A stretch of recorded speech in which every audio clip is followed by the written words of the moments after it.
નમસ્કાર, મારું નામ ધીરેશ લાંબા છે. હું બેઝિકલી જામનગર ડિસ્ટ્રિક્ટમાં જાંબુડા કરીને એક ગામ છે ત્યાંનો ગઢવી છું. અને હું સૈનિક સ્કૂલ બાલેસડીથી પાસ આઉટ છું. અને ત્યાંથી પાસ આઉટ થઈને હું MS university faculty of performing arts ડ્રામેટિક્સમાં મેં ડિગ્રી કરી.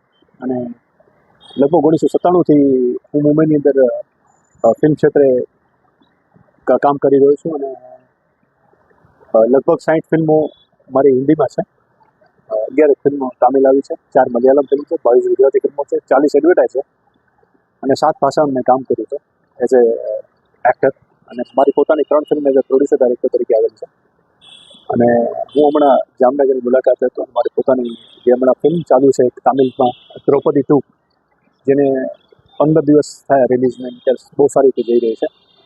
અને આવનારી જે ફિલ્મ છે, જે શક્તિ કરીને ગુજરાતી ફિલ્મ, એ 27 તારીખે રિલીઝ થાય છે. અને સૈફ અલી ખાન સાથે, સૈફ અલી ખાન અને પ્રતિક ગાંધીને અમે લોકો એઝ એન એક્ટર સાથે કામ કર્યું છે. એનું નામ છે હમ હિન્દુસ્તાની, જેનું ટ્રેલર ગઈકાલે લોન્ચ થયું છે. એ હિન્દુસ્તાનની પહેલું ઇલેક્શન જે થયું હતું, ચૂંટણી થઈ હતી, કેવી રીતે એની એ ચૂંટણી કેવી રીતે થઈને એના ઉપર ફિલ્મ છે આખી. અને મારી જર્ની તો બહુ લાંબી છે. હું 15-20 મિનિટમાં, અડધો કલાકમાં 27-28 વર્ષની મારી કારકિર્દી તમને ફટાક કરતી નહીં કહી શકું. પણ આપ મને પ્રશ્ન પૂછી લે, બોલિવૂડ અને સાઉથની ફિલ્મના તફાવત શું? આમ તો ફિલ્મો છે ને, સિનેમા એક જ છે. આમ જોઈએ તો ગુજરાતી સિનેમા પણ એ લેવલનું કહી શકાય અત્યારે. સાઉથ છે ને, એમાં ડિસિપ્લિન વધારે છે, હિન્દીમાં રીચ વધારે છે. સિનેમા તો સિનેમા છે, એ પછી કોઈ પણ લેંગ્વેજ. તમે તામિલમાં વિલન તરીકે કામ કરેલું છે. તામિલ ફિલ્મ મેં 11 ફિલ્મમાં વિલન તરીકે કામ કર્યું છે. ત્યાંની ડોન 2 જેવી ફિલ્મ હોય ને, બિલા 2, એમાં હું વિલન હતો, ડીઓમાં હતો.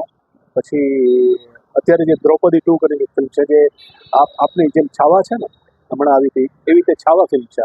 ત્યાંની છાવા છે, પણ હિરોઈન ઓરિએન્ટેડ ફિલ્મ છે. અને હું ક્રૂર પેલો રાજા હોય ને, જેમ કે ઔરંગઝેબ ટાઈપનું કેરેક્ટર, એ પાત્ર મેં ત્યાં ભજવ્યું છે.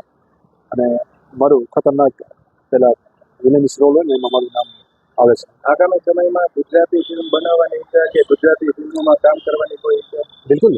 મારી પોતાની એક ફિલ્મ, હું હમણાં રાક્ષસ કરીને એક ફિલ્મ બનાવવાની તૈયારીમાં છું.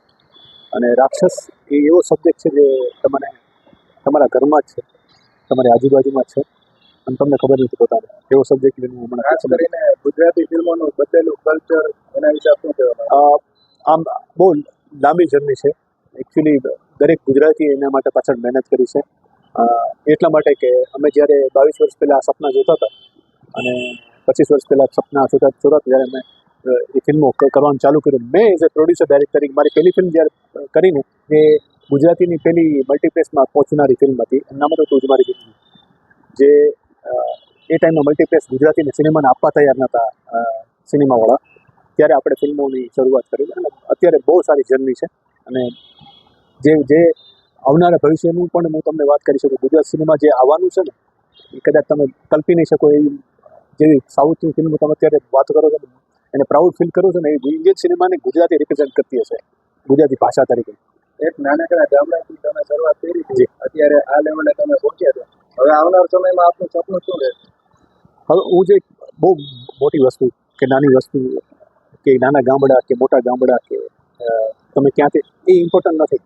ઇમ્પોર્ટન્ટ નથી તમારા ડ્રીમ, તમારું સપનું કેવું છે, તમે કેટલા પેશનેટ છો, તમે કેટલા નાનપણથી એ વસ્તુમાં જીવો છો, તમારે ક્યાં સુધી જવું, તમારા ગોલ શું છે, તમારે કયા ઇન્ટરેસ્ટ લેવલ કક્ષાનું તમારું કામ કરવું છે, એ તમારા ઉપર હોય છે.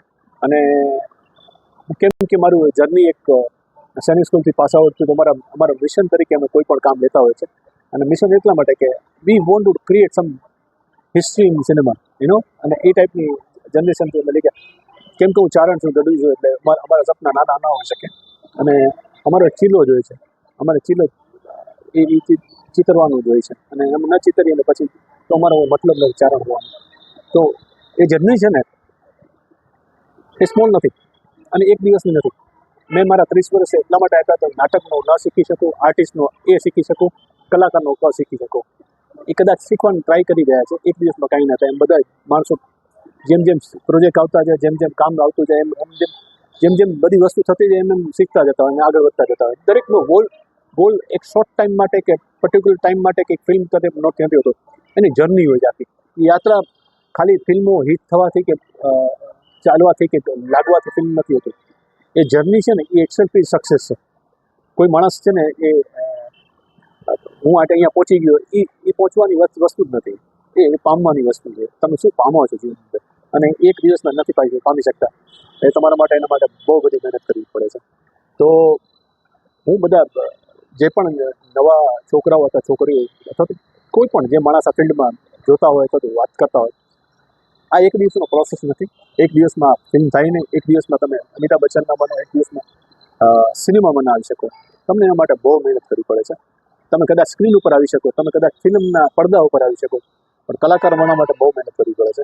અથવા તો ડાયરેક્ટર બનવા માટે બહુ મહેનત છે, અથવા સિનેમાનો એક પાર્ટ બનવા માટે બહુ મહેનત પડે. ઘણા બધા આસ્પેક્ટ છે ફિલ્મ મેકિંગના, એટલે એ શીખવા પડે છે. એના માટે વર્ષો આપવા પડે છે, અને વર્ષો આપવા માટે તમારે પોતાને ખુદ એમાંથી પાસ થવું પડે છે બીજાની બાજુ.